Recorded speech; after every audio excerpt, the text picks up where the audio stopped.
Madam Toastmaster. Fellow Toastmasters, when we see a small child, about 3 or 4, fall down and hurt their elbow or their knee, what do? We comfort them, right? We say, oh, they're gonna be okay. It's fine. Sometimes we know them, we even kiss their boo-boo and make it magically go away. Imagine that child is now about 8 or 9 years old and wakes up in the middle of the night with a really high fever and a terrible sore throat. What do we do then? We tell them that they're going to stay home from school. We take them to the doctor. We tuck them into bed, maybe make them some soup. We take care of them until they're all the way better. Now that child is now an adult and gets severe bronchitis or pneumonia. What advice do we give them then? First of all, usually, stay away from me, don't breathe on me. Okay. Tell them, take a sick day, go to the doctor, and then we flood them with all of our favorite home remedies and how to get better faster. Now imagine this same person, but instead of them being physically ill, they're mentally ill. Imagine that this person is maybe struggling with severe depression, or that they're so anxious that they don't want to leave their house because they're afraid to be out and about in public. How does our advice change then? Think about the things that we hear.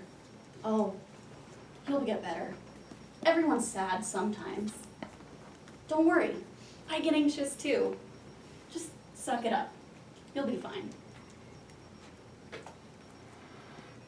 What we're doing when we say things like that is showing people that mental health is not to be taken seriously, that only physical health is what matters.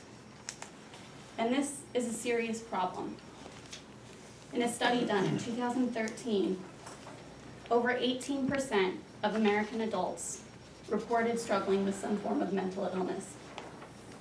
But that's not even the real number, because there is such a severe stigma on talking about mental health issues that over 25% of the people who are given a poll refuse to answer. This is a problem. And I know for a fact that this stigma exists because I was one of those people who held that stigma. Most of my life, I believed that mental health wasn't a big deal. I thought that bipolar disorder and schizophrenia, things like that, those were real. You needed help for that and you needed medication. But things like depression and anxiety, I thought that was something of your own making. That if you decided that you wanted to change that and you wanted to be happier, that you could do it. I thought that in spite of growing up in a household where I had a parent who was severely depressed my entire life. That didn't change until a few years ago. I decided to get my master's degree. I moved to England. I left behind all my friends, my family, my dog buddy, everyone, everything I'd ever known or loved. I left behind because I knew deep down that this master's degree is what was going to make me so happy and successful. And it made me miserable. I was fine for the first part of my degree. But then after about 6 months, I began to struggle with severe depression. I didn't want to leave my house.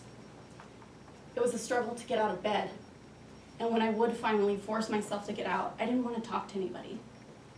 I became so anxious on my way to school that I would feel physically sick and would keep to myself in class, even if I had something to say, because I was afraid that I would just throw up on the table and that nobody would ever take me seriously. I was ashamed of the way I was feeling. I didn't want to seek help because I had always had this mindset that if I asked for help, then everything that I'd believed my entire life was wrong. I believed that asking for help was showing a sign of weakness.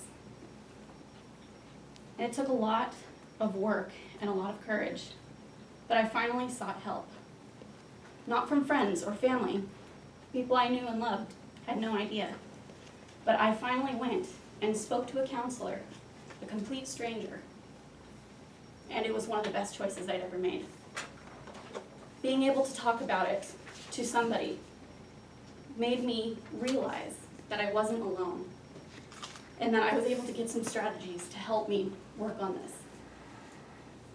Within a couple of months, I finally found the courage to talk to family and friends about it, and I found out that my 3 closest friends that were in the exact same program as me had also been struggling with depression at the same time. 2 of them had gone on antidepressants, and 1 of them had even attempted to take her own life. None of us said anything to each other because that stigma was so strong. Even though we all 4 came from separate countries, we still had that exact same stigma. Now, fellow Toastmasters, my story, I think, has a happy ending. Sometimes I still struggle with depression or anxiety, but I have the tools necessary to learn how to deal with it, and I have a fantastic support group of family and friends that I know I can reach out to in any time of need. But that's not the case for everyone. In 2013, over 41,000 Americans committed suicide because of mental health issues.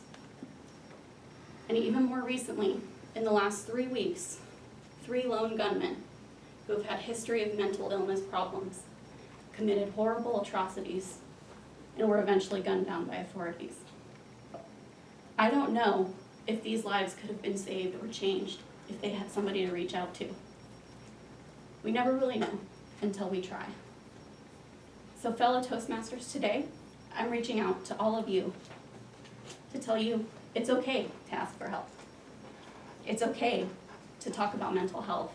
And that we need to have open and honest conversations about things like that. Because if we don't do that, we're not going to be able to change anything. So talk to your friends, talk to your family. Tell them that you're there for them, and they'll be there for you too. And together, hopefully we can change some lives for the better. Thank you.